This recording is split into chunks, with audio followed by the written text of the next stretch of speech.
tuvo un problema en lo cual le quité la vida a un joven. Yo empiezo a tener una situación en la cual me sentía culpable, me sentía triste por esa muerte, por mi familia, pero también había algo que tenía que sobrevivir. La gente me mal aconsejaba, ya tú mataste uno, ya tú no puedes ser igual, tú tienes que cuidarte. ¿Sabes? Cuando tú estás por muerte, también hay enemigos, familiares. Gringo el Capo me dijo, a ti te quieren matar.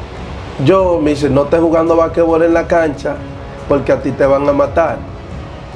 Yo le decía, ¿cómo es así que me van a matar? Tú estás loco. Me dice, a ti te están ubicando.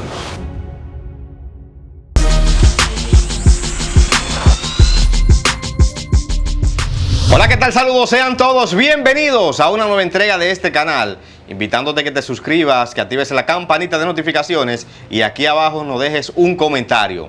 En el día de hoy me encuentro con un señor, el cual tiene un testimonio interesante. Una persona que lamentablemente por situaciones de la vida tuvo que entrar en acontecimientos callejeros, estuvo preso, tuvo mucha vivencia con muchos carceleros que tuvieron su renombre, pero gracias a Dios, Dios lo trató con él y hoy le sirve al Señor.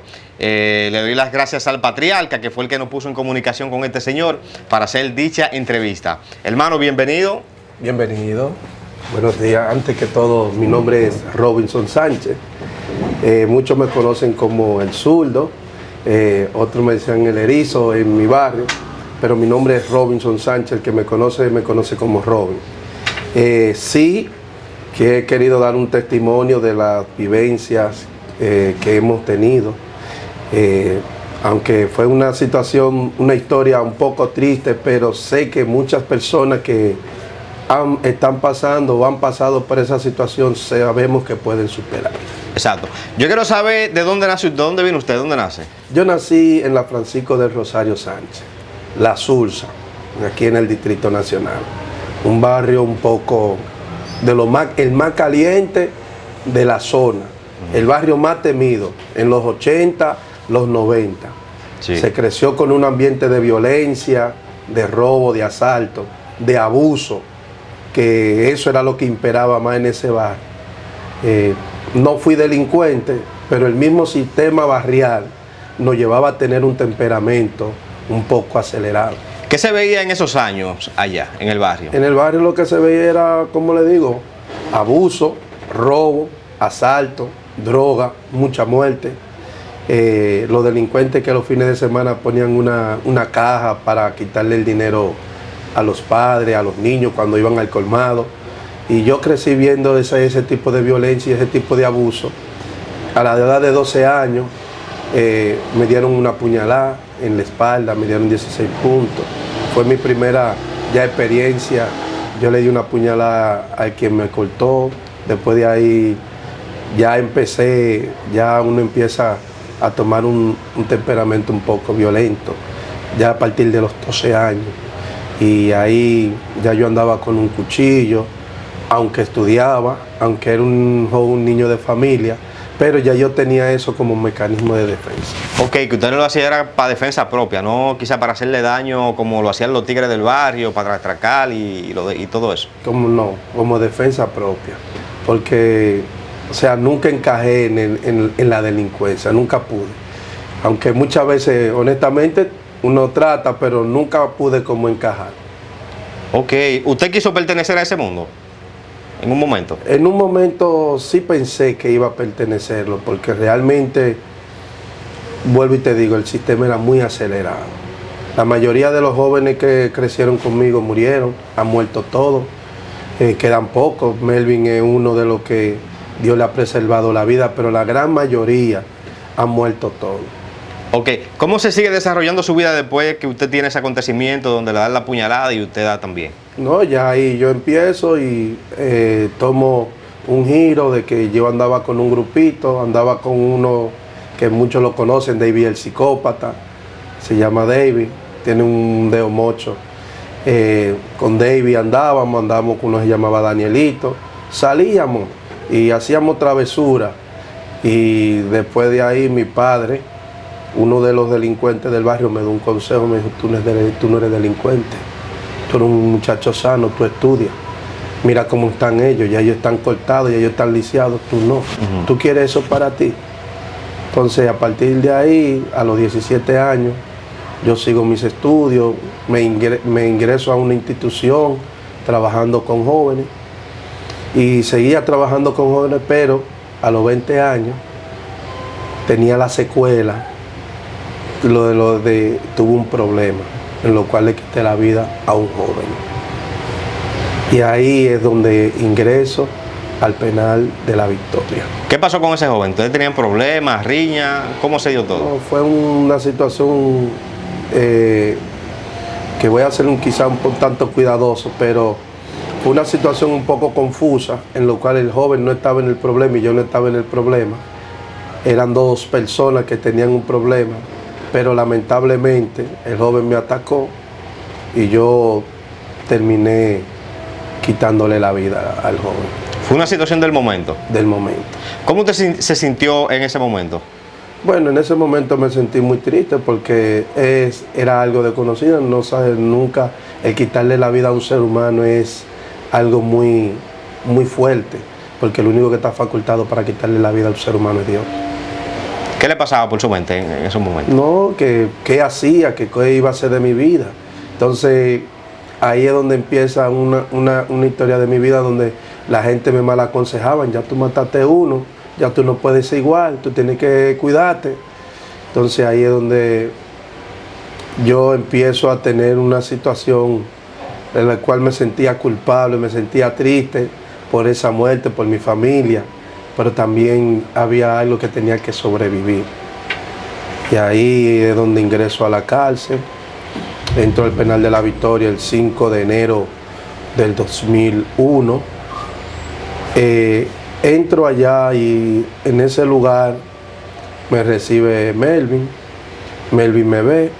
Cuando yo llego, me dice, mira, esas personas que te están recibiendo tienen mente contigo. Yo no le creía. Y yo le decía, ¿cómo? Y Melvin me dijo, ven. Busco un amigo mío, se llama Papo, otro que se llama Nacho, que era mi vecino, y me dijeron, sal de aquí, que tú no puedes estar aquí porque esa gente son contrarios a nosotros. Allá yo empecé, ellos me cuidaban, pero luego la etapa de la cárcel es un poco difícil para una persona que va por primera vez a la cárcel. La adaptación es muy fuerte, psicológicamente, físicamente y socialmente, porque tú no conoces a nadie. Y quizá usted no tenía el manejo de tigre como lo que tenían ellos, y quizá hasta los voltajes se pudiera decir. Los voltajes quizá no vamos a decir, porque uno viene en el barrio ya tú vienes acelerado, ya tú sabes, pero en la cárcel es diferente. Como tú vives en la calle hay códigos carceleros que tú tienes que respetar, que tú no lo puedes traspasar. Entonces los muchachos me pusieron claro cómo se vive en la cárcel, que por todo no se puede estar jalando un cuchillo, que por todo no se puede pelear, y ellos empezaban, me hacían mi travesura al principio, pero luego yo el primer percance que tuve lo tuve con Edwin el mudo, que le compro un cuchillo. Le compré el cuchillo a Edwin. Cuando le compro el cuchillo, Edwin, el mudo, viene con Memín 42 y quisieron quitarme el cuchillo. Yo, como pariguayo al fin, ya yo le había dado 800 pesos por el cuchillo. El gringo me dice, no le prestes tu cuchillo a nadie, esa es tu vida. Y yo recuerdo que Melvin y el gringo estaban para el patio, y Wilson, que eran mayormente la celda, eran las personas que eran más reconocidas. ¿Qué pasa? Que cuando ellos me vieron solo, yo tuve que enfrentármele a Edwin, al mudo y a Memín con una silla y el cuchillo. Pero gracias a Dios no pasó de ahí, porque solamente yo jalé y ahí llegó el teniente Montero. Entonces después llegaron los muchachos, el gringo le dijo al mudo, el gringo le dijo a Memín que no chocara conmigo. Luego el mudo se hizo amigo mío. Nos habíamos fajado. Después de ahí fue que yo ya empiezo a la adaptación en la cárcel, donde realmente fue un tanto difícil porque mi celda, la celda 13, pasillo veo hoy donde está la planchita, era una celda donde había todo: droga, celulares que eran ilegales, había romo Clerén y romo de la calle, había cuchillo. Yo recuerdo que hasta un revólver había en ese tiempo. Eso era un barrio ahí. Esto era un barrio de mala muerte y yo dije, pero Dios mío. Y ahí ya fue donde yo tuve que entender que donde ya mi realidad, ya yo tenía que aplicar un mecanismo de defensa. Después, al tiempo, nosotros me dediqué a estudiar, estudiaba en la cárcel, porque yo siempre tenía la mira de que yo no quería ser delincuente. Yo le decía al Señor que yo no quería volver a matar a nadie. Pero lamentablemente en la cárcel, y más el que va por muerte, no puede quedarse tranquilo. Te van a medir el pulso. A mí, yo tuve inconveniente con uno que falleció llamado Cutaco, que era de Villa Consuelo. Luego nos hicimos amigos. Cutaco, un día jugando basquetbol, uno de los muchachos de él me dio una galleta y grave error, yo le di un trompón. Porque yo no me metía con nadie, pero era violento. Entonces cuando Cutaco me empuja, yo le doy a Cutaco. Yo no sé que hay un grupo de tigres ahí que me están... Y me dice un amigo mío, Junior, me dice, hey, tranquilo, que ese muchacho es mío. Él se cruza. Pero ya Cutaco me dice, ¿qué es lo que es el problema? Y yo, problema. Sin experiencia, sin saber quién era Cutaco, que tenía 70 tigres, tenía un nombrado Vigilito, tenía ahí al lado a Tomasito, tenía todo, porque el sistema carcelario, te voy a decir algo, hay muchos tigres que si saben que tú tienes rabia, se te unen a ti. Y no es que ellos tienen valor, es que se unen y se escudan detrás de ti. Cutaco tenía mucha gente, aunque el hombre tenía valor, pero él tenía algo diferente, que no era como los demás. Quizá él era un poquito más leal. Entonces los otros querían meterme mano. Y yo le dije a él, yo recuerdo locamente en el pasillo, le dije, tú eres fulano, yo maté uno, tú mataste uno, vamos a hacerlo. Y Cutaco me mira y me dice, tú estás loco, muchacho, tú sales conmigo. Yo le digo, yo lo hago contigo. Pero yo no sabía que el hombre, yo le hice inocentemente. Después de ahí él se hizo amigo mío. Que quizás si él se hubiera enfrentado con usted, lo hubiera ripiado. Lo más probable, porque el hombre era un hombre que tenía un dominio de los cuchillos muy fuerte. Pero la inexperiencia, a veces uno, el instinto y desarrollando y un mecanismo de defensa en la cárcel. Después Cutaco se hizo mi amigo, me dijo, tú eres un hombre sano, me llama. Me dio un consejo, me dice, tú eres un muchacho sano. Yo sé que tú no tienes miedo, pero nunca te enfrentes así a nadie. Porque realmente él me explicó la cárcel. Aunque yo vivía con el gringo, con los muchachos, ya Melvin se había ido de traslado con Wilson. La celda de nosotros la respetaban. Se respetaba. O sea, nadie hacía nada ahí, porque el decir los mercaderos, decía el gringo, y no lo decimos a modo de jactancia, esa celda era respetada. Es tanto así que ahí ya iban todos los tiguerones, allá iban, yo recuerdo que un día Nino Cuboy quería vivir allá, y nosotros le dijimos, aquí no va a vivir con nosotros. Decirle supuestamente a Nino Cuboy que no iba a vivir, porque había una situación que había tenido con Llaverito, el cual él en la celda tiró para adelante a ellos. Nosotros dijimos, no vamos a tener problemas con la gente de nosotros por él. Y él decía que iba a vivir allá. Nosotros le dijimos, no, tú aquí no vas a vivir con nosotros. Aquí estamos todos por muerte. Y nosotros sí teníamos, toditos hablábamos el mismo lenguaje. Tú le dabas a uno y tú te ibas a tener que enfrentar a todos. No lo aceptamos vivir allá. Él terminó aislándose en lo que le llaman la planchita, en la celda 31 de los pasillos B. ¿Y él no tomó represalia con eso? No, ¿Dejó ahí? él no iba a tomar represalia porque es que habíamos 11 por muerte. Y de los 11, todos tenían valor. O sea, te digo, el que no era de nada, era yo. Y yo en el momento te dije que sin pensar, yo me le enfrenté a Cutaco y el enfrentársele a Cutaco en ese tiempo, que era un problema. Porque hay gente que tenían su espacio, su gente, y tenían su nombre hecho. Entonces, nosotros, el gringo le dijo y habló con el mayor hermano, ese hombre no puede vivir aquí con nosotros. Él no tomó represalia, porque él sabía que el gringo, y el gringo es hermano Mananán, sabe, los nombres pesan. Y más el hombre que ha tenido su valor, porque el gringo no era una persona de problemas, pero era pacífico, pero tenía valor. O sea, yo he visto pocos hombres con valor, porque el gringo era pasivo, pero cuando tenía que enfrentarse a la gente, cuando ya tenía que responder, él respondía. O sea, y no, por ende, nosotros teníamos que responder también.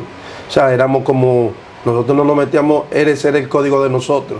Tú no te metas con nadie, nosotros no nos metemos con nadie, aunque hay cosas de peligro aquí, pero nosotros teníamos que estar en nuestro espacio. Nadie chocaba con nosotros no chocábamos con nadie. ¿Y con qué otro personaje así de renombre usted llegó a chocar allá? Yo tuve un problemita con Nacho, que me cayeron los mineros, me partieron la clavícula, venía de jugar baloncesto. Tuve con Nacho, con el Mudo, tuvimos con uno que le decían Willy Ñeta. ¿Pero ese con él te mide un Nacho 40? ¿Con el fuerte de Lomina? Sí, el hermano de Pilo. Tuvimos ese percance. Y fue un malentendido también porque Nacho y yo éramos amigos. ¿Y cómo usted salió viroso de ahí? No, Nacho y yo nos bajamos a la trompa. Era lo oscuro, ellos tenían un juego de mano. Yo le dije, no juguemos de mano. No faltemos respeto. O sea, él y yo no teníamos buena relación porque él jugaba baloncesto y a él le gustaba como yo jugaba. Dicho sea de paso, fue uno de los muchachos de Nacho que me dio y yo le di un trompón. Entonces ahí nos enfrentamos él y yo a la trompa. Entonces me cayeron como 10. Entonces ahí al otro día, a ellos lo llevaron para la planchita. Wilson, el gringo, hubo un policía llamado Lomina, un largo, que era de la zona de Lomina. Él saca a Nacho y lo lleva supuestamente para la planchita en la mañana. Y se lo lleva de ahí. Un llavero que se llama Wilson no quería saber de Nacho y nos dice a nosotros, ustedes se van a quedar así, hay que hacer algo. Nosotros agarramos, Gringo, Wilson, estaba Lupe, hermano de Gringo, y fuimos, y José Luis, éramos 6. Y un hombre se llamaba Tito, todito con cuchillo, con palo. Nos enfrentamos a los 31 hombres que habían ahí. Nos enfrentamos nosotros porque nadie se quiso enfrentar a nosotros. A Nacho lo sacaron, César salió por otro lado, había uno que le decían el mono, que ese salió. El que llevó la peor parte fue uno que se llamaba Venezuela, que Wilson le dio unos golpes. Nos enfrentamos, ahí mismo estaba Willy, que Willy el Ñeta, que con ese tuvimos dos percances. Una vez cuando el amigo de nosotros se fue de traslado, hubo un compañero que tuvo un problema con uno que se llama Héctor, que era King de los kilómetros, que era la primera. Entonces era por mujeres. Entonces nosotros entendíamos que él no debía de violar el código, porque si la mujer tuya, si tu mujer te va a visitar y tú y yo somos amigos y compartimos, ¿cómo es que tu mujer viene el otro domingo a visitarte? Yo vengo de que ya es mi mujer. Entonces eso afectó. Entonces a Wilson lo tenían en la celda de los veteranos, lo tenían Loquín, estaba el difunto Mal, estaba Héctor, estaban un grupo, lo tenían en los veteranos y nos van a buscar. Mira, que a Wilson lo tienen allá. Entonces ahí hubieron unos muchachos de los mismos nietas, pero los nietas en ese tiempo ya no había fuerza, porque los nietas en ese tiempo lo sacaron. Lo habían sacado casi a la mayoría. Cuando Melvin se fueron todos casi mente. Entonces, ahí tuvimos el problema, Lupe, nos cuadramos, ahí se armó. Gracias al Señor la policía intervino rápido y no salió nadie cortado. Pudimos rescatar a Wilson, que lo tenían trancado en un baño en la celda de los veteranos. Y los King estaban adentro y ellos lo tenían ahí y nadie podía entrar ni salir. Nosotros abrimos y cuando entramos sacamos a Wilson. Gracias al Señor no pasó a mayores, porque a veces tú tienes el incidente y tú no piensas, pero cuando tú ves que tú saliste de eso, tú dices gracias a Dios por no permitir, porque posiblemente yo podía perder la vida o alguien podía perder la vida, uno podía salir mal cortado. Y de los acontecimientos, así como usted dice, donde usted cree que Dios le metió la mano, de los momentos más oscuros, más grises de allá, que usted pasó allá. Un atentado que me hicieron, me dolió mucho. ¿Sabes? Cuando tú estás por muerte, también hay enemigos, familiares, de la gente del mercado, de gente que eran amigos míos. Hay una persona que se llamaba Chapiao, que murió. Había otro que me voy a reservar el nombre porque no. Y Melvin, que era de los amor del mercado. No, era de los amor del mercado. Y a mí me dolió porque ellos paraban en mi celda. Y la señora le dio 20,000 pesos. A mí me decía, yo recuerdo que el hermano del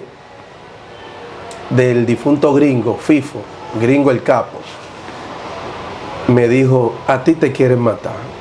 Yo me dice, no estés jugando basquetbol en la cancha porque a ti te van a matar. Yo le decía, ¿cómo es así que me van a matar? ¿Tú estás loco? Me dice, a ti te están ubicando. Yo pensaba que era relajando porque ellos, y Fifo me dice, ven para la 27, que conmigo nadie te va a hacer nada. Fifo y yo nos hicimos amigos por un radito que yo le prestaba y a él le gustaba escuchar. Y yo se lo mandaba y él me decía, tú tienes que vivir aquí conmigo, porque aquí a ti te van a matar. Que resulta que un compañero que teníamos que cocinaba, que era de Nagua, Felo, nosotros decíamos la rata, pero ese no es Felo la rata, Felo el nagüero. Felo me dice, te van a matar. Y yo no le creía, me dijo, tome sepuela, anda con ella, te van a matar. Ya a partir de ahí mi vida cambió en la cárcel. Ya yo no fui el mismo. Ya yo no fui ese muchacho sano que ya yo era. Tan sano así, ya yo tenía que tener. Y cuando estaba Muela, estaba Hitler, estaba Chapiao, San Juan, ellos me estaban ubicando. Cuando yo entro a la celda 3, donde vivía un hermano de Florian ahí. ¿Sabes que había una celda donde vivían todos los Florian? Él y yo nos hicimos amigos por vía del baloncesto, porque yo jugaba baloncesto ahí y era duro. Y por eso era que yo me destacaba más. Entre los primeros 5 de la victoria yo estaba en eso. O sea, duramos un tiempo jugando en la selección. ¿Qué pasa? Que ya se tiran ellos los 5 elementos por la mañana, 2 y 2, y cuando ellos sacan los cuchillos, que yo estoy en el medio, yo entro para la celda de otro. Allá me encuentro con el mayor ejecutivo. Al mayor ejecutivo no le gustaba que nadie, ningún preso que no sea de esa celda, entrar a esa celda. Cuando él le dice, Y este que hace aquí, él le dice, no, él es amigo mío, él viene todos los días a leer el periódico. Yo le explico, mira, lo que está sucediendo es esto y esto y esto. Me dice, tráete tranquilo, no le diga nada al mayor. Cuando salgo, él sale, ¿qué pasa? No, no, comandante, se fueron. Otro día, era en mi celda. Ya ahí en un momento ahí yo recurrí, ya yo andaba con un cuchillo, ya estaba dispuesto a morirme, porque ya yo sabía, ya yo tenía en mi mente que me iban a matar y ya era de verdad. Ellos dormían en mi celda muchas veces y yo recuerdo que yo mandé, yo dije, yo me voy a morir. A mí me van a matar, pero yo voy a matar que sea uno o dos. Yo recuerdo que Junior, el de la 3 y la 4, él me regaló una espuelita, me dijo, no venga para acá, pero no te dejes matar. Junior no iba a pelear con ellos porque era del mismo clan, no se metía, pero sabía que son problemas de calle. Pero un compañero, un muchacho tenía, Junior le llamaba John, ese era mi compañero, que él me decía, mientras yo esté aquí, a ti nadie te va a pasar nada. Yo le decía, John, tranquilo. John se fue de libertad, le decía, tú estás de libertad. Y ahí yo me quedé prácticamente solo, porque Gringo se echó a un lado, los demás se echaron a un lado, porque eran un grupo del mercado, de la misma zona, y ya a mí me tenían para matarme, pero yo recurrí, un varón me dijo, mira, habla con tu hermano, ora, pídele a Dios. Y yo recuerdo que mi hermano me dijo, no haga nada. Yo le dije, mira cómo están ellos aquí, esos son los que me quieren matar. Me dice, pero a ti, tú estás muerto, mi hijo, y no, tú no lo sabes. Y verdaderamente tenía mucho miedo, porque el que está solo, en un momento se ve solo, y aunque usted tenga el valor que usted tenga, y usted sabe que hay tigres que están armados, que lo van a matar, que tienen grupos, usted, míreme, los huevos se le ponen a peso. El que venga hablando esa mentira, eso es un cuento de camino. A usted se le ponen los huevos a peso. Yo le digo, y esos tigres quizás tirándole mirada. ¿quién? Y pasándole cambio. Pero todos los días y me tropezaba y yo nada más. Y yo no te estoy hablando de gente, era gente que bregaban. Y ya yo me había decidido ya, bueno, yo me voy a morir porque ellos me van a matar, pero voy a matar a uno. Que ellos lo que estaban esperando prácticamente la oportunidad. La oportunidad, porque me hicieron 3 atentados. Me hicieron uno en el antepatio a la 1 de la tarde. Otro me lo hicieron un día de visita, que yo fui a limpiar los zapatos y a comprar un café, que yo esa era la costumbre que tenía. Y luego el otro me lo estaban ubicando allá en la misma celda. ¿El del patio cómo se dio? El del patio, yo estaba jugando baloncesto, ellos se fueron acercando. Un amigo mío que ya estaba claro de la situación me dijo, vete que te van a meter mano. Entonces yo volé. Cuando ellos vinieron ya no pudieron, porque ya yo estaba jugando baloncesto, pero ya yo estaba activo. Y el amigo mío me dijo, corre, soldito, que te van a... Y yo me volé y me metí para la celda y ahí me le perdí. No fui para la mía, fui para la celda de que era la 13, no sé si era Ocoa, que le llamaban, que vendía minutos. Y Ocoa era amigo mío, yo me sentaba a hablar con él y ahí me le senté ahí hace hora muerta hasta que cerraron. Y gracias a Dios se le libró de esa. me libró de esa. Pero donde Dios me libró fue cuando ya fue la última vez que fue en mi celda, que yo le dije a mi hermano, yo no sé lo que voy a hacer, pero si ellos me hacen, yo voy a matar a uno. Y él me dijo, no haga nada. Y me citó un texto bíblico que dice, Jehová peleará por vosotros y vosotros estaréis tranquilos. Y él me dijo, no haga nada, yo voy a orar. Hizo 3 días de ayuno. Oiga, 3 días de ayuno cristiano él. A la semana se armó un berenjenal en la cárcel de las naciones, los amores del mercado, todo lo cabeza caliente, Y ahí agarran a Chapeado, se llevaron al chino, se llevaron a Hitler, lo sacaron, se lo llevaron a la que estaba de libertad. Solo se quedó Muela allá y San Juan. Muela casi no me hacía mucho, él iba, pero no era que él estaba muy en eso.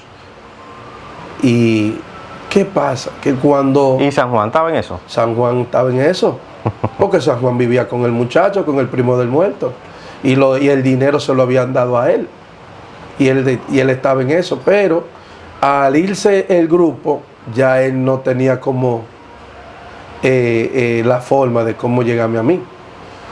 ¿Qué pasa? Que a partir de ahí, yo entendí, dije yo, wow, lo que es el poder de Dios, de cómo Dios obra en la vida del ser humano.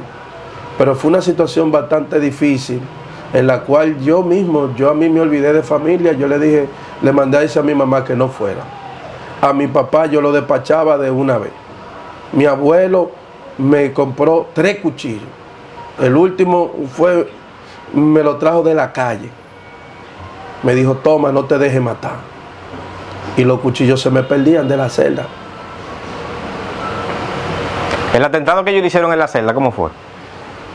Fue un día, aprovecharon que Gringo estaba ahí, le alquilaron la cama, el cuarto, los muchachos se fueron para otro lado. Yo me quedaba esperando mi visita siempre en un murito que había, y ahí yo casi no salía por la misma situación, porque ya yo no podía salir, hermano. Yo tenía que vivir preso 2 veces.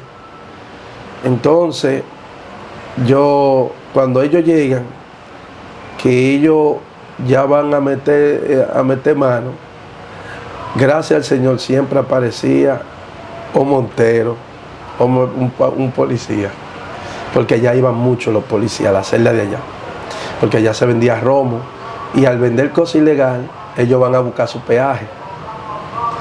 Allá se le daba comida a los policías, ellos comían, y no era de que ellos le decían el cuartel, porque que Gringo caminaba con los policías, todos caminábamos con los policías, cada quien vendía algo.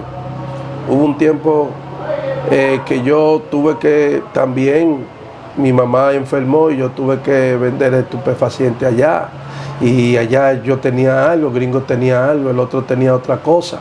Entonces ya la vida sana que yo, la persona sana que yo era, ya no era tan sano. Ya tenía que irme involucrando en ese mundo. Entonces ahí ellos se tiraron.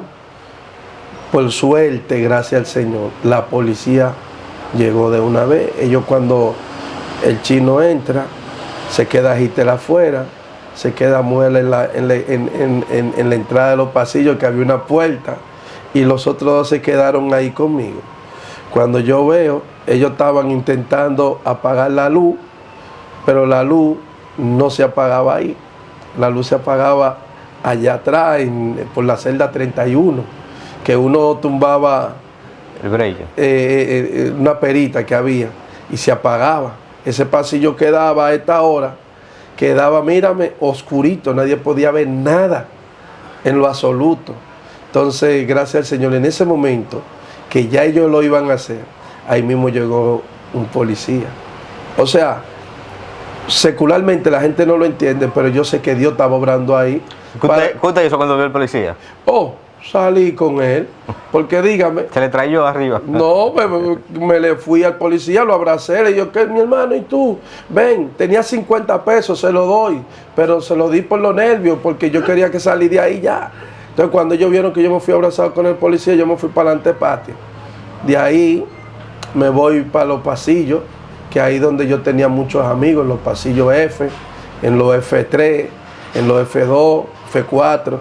Allá teníamos al Cheque, Shaquille, hacíamos, el Cheque vivía con Cao ahí, allá nos sentábamos a estar con Cao, con el difunto Van Troy. Nos sentábamos ahí porque a ellos les gustaba el baloncesto. La mayoría de ellos les gustaba el baloncesto y yo apostaba. Y yo hice amistades con ellos. No queriéndola, pero hicimos amistades porque por el baloncesto y por el talento que yo tenía, ellos se hicieron amigos míos y eran muy cosas, entonces siempre estaban al cuidado de mí.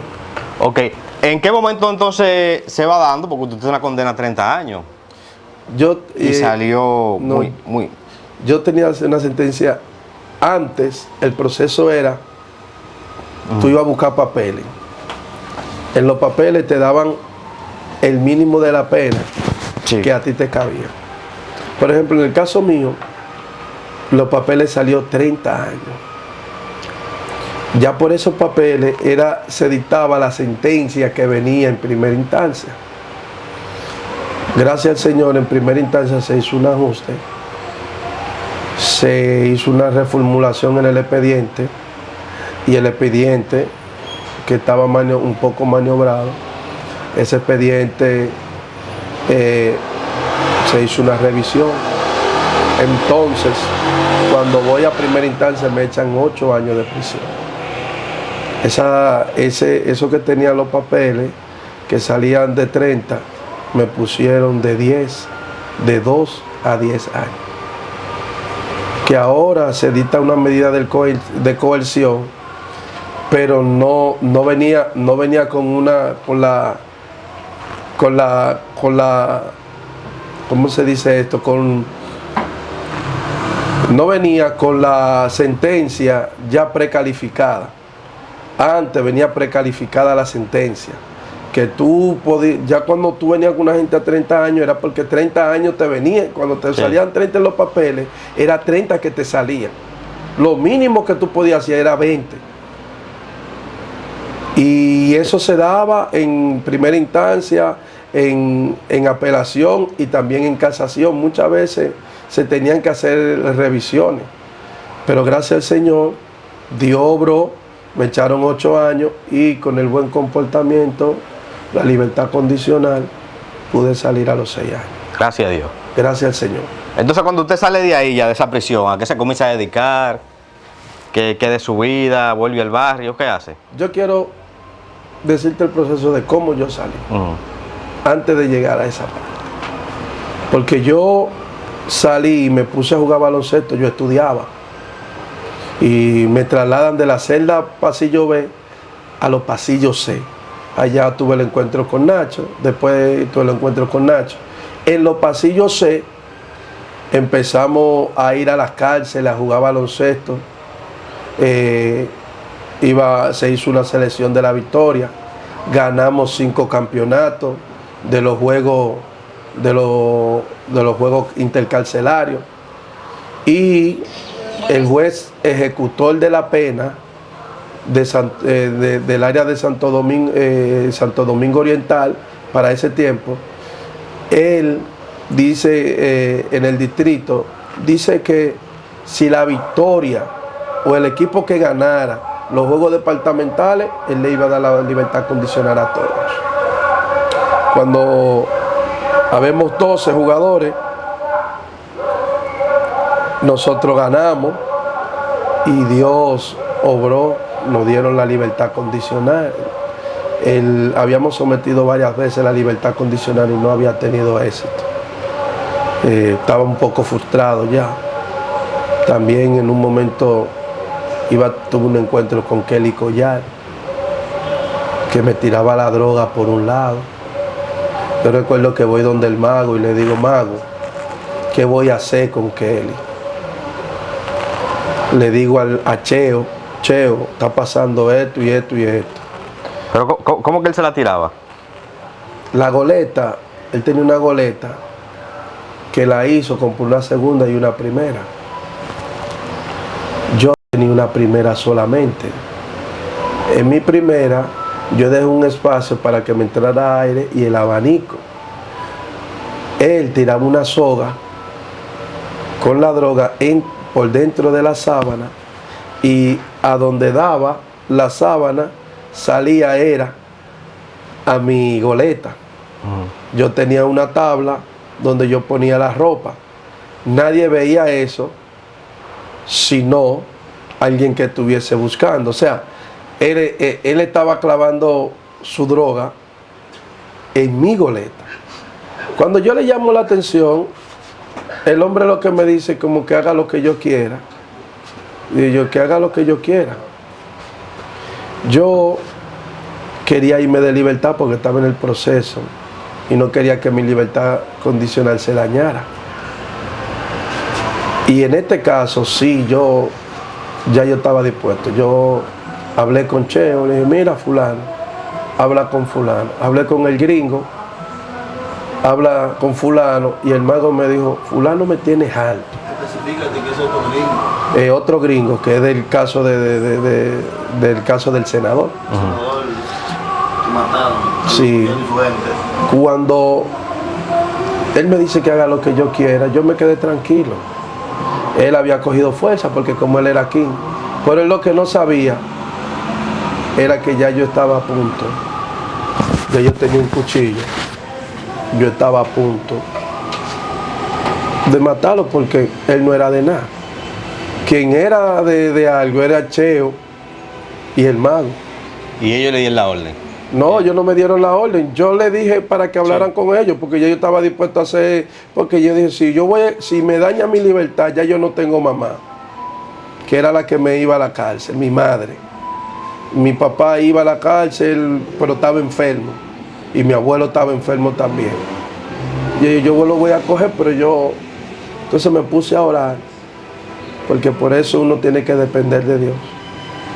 Y cuando yo le digo, fulano, y esto, mire, haga lo que usted quiera, bueno. Entonces cuando yo agarré un día en un allanamiento, le agarré la droga, se la tiré para allá.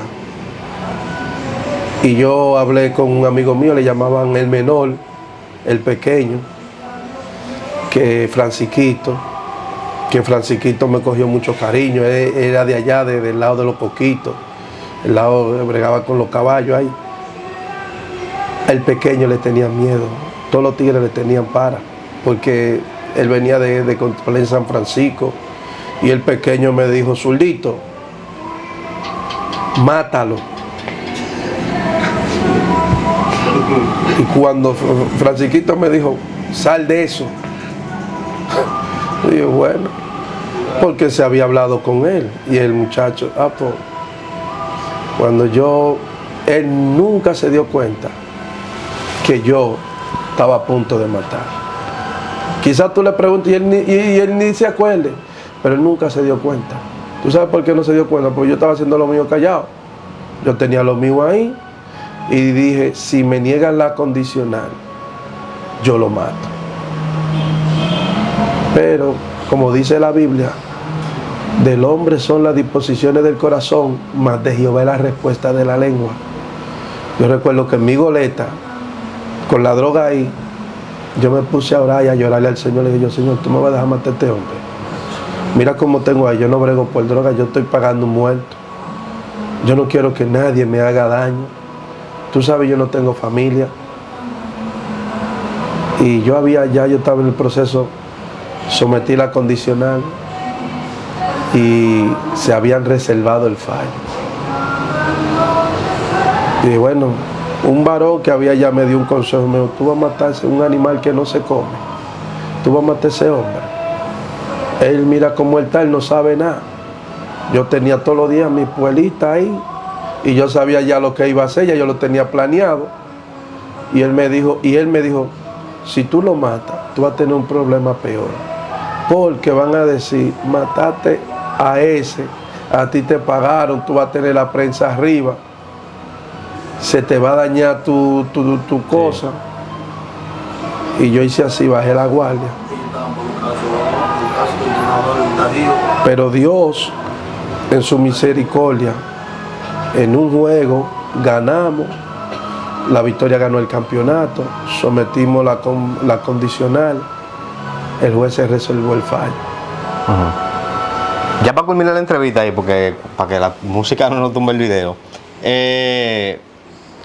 cuando usted sale, ¿a qué se comienza a dedicar? Y un mensaje para los jóvenes. Sí, yo me inscribo a la universidad, empiezo a trabajar. Empiezo a trabajar con una persona que fue mi garante, Me inscribí a la universidad. Había aceptado al Señor, pero no fui firme, hasta que sí me acepté a Jesucristo como mi Señor y Salvador. Tuve una familia. Hoy me dedico a ser maestro de formación humana. Trabajo con jóvenes, con niños. Yo quiero darle el consejo a la juventud que está absorbiendo muchas cosas negativas, que todo lo que están viendo muchas veces en las redes y algunas historias que escuchan, eso es cuento de camino. No es lo mismo tú escuchar algo que tú vivirlo. La historia negativa te dejan secuelas negativas porque tú no puedes, el que cae a la cárcel, vivimos en un sistema donde no se le permite reinsertarse a la sociedad, donde tú una ficha no te la quitan fácilmente, donde tú no consigues un empleo, una inscripción en una universidad por una ficha. A los jóvenes de ahora y al que esté en la cárcel, al que esté en la calle, yo le digo, busque de Jesucristo. Así como Dios me dio una oportunidad, el Señor me ayudó para yo predicar su palabra, para yo hablarle de Dios a la gente. Busque de Cristo. Entienda que lo que el sistema nos está vendiendo es mentira y es engaño, es falso. Lo único verdadero se llama Cristo Jesús. No todo está perdido, siempre hay esperanza. Y con esto concluyo. Dice la Biblia, vale más perro vivo que león muerto. Es mejor usted ser de nada y ser tranquilo y vivir una vida plena y no vivir con historias que lamentablemente le dejen secuela negativa a tu familia, a tus padres, a tus hijos. Hay que buscar de Jesús, hay que buscar de Dios. Al que esté en la cárcel todavía hay esperanza, tú puedes hacerlo de nuevo.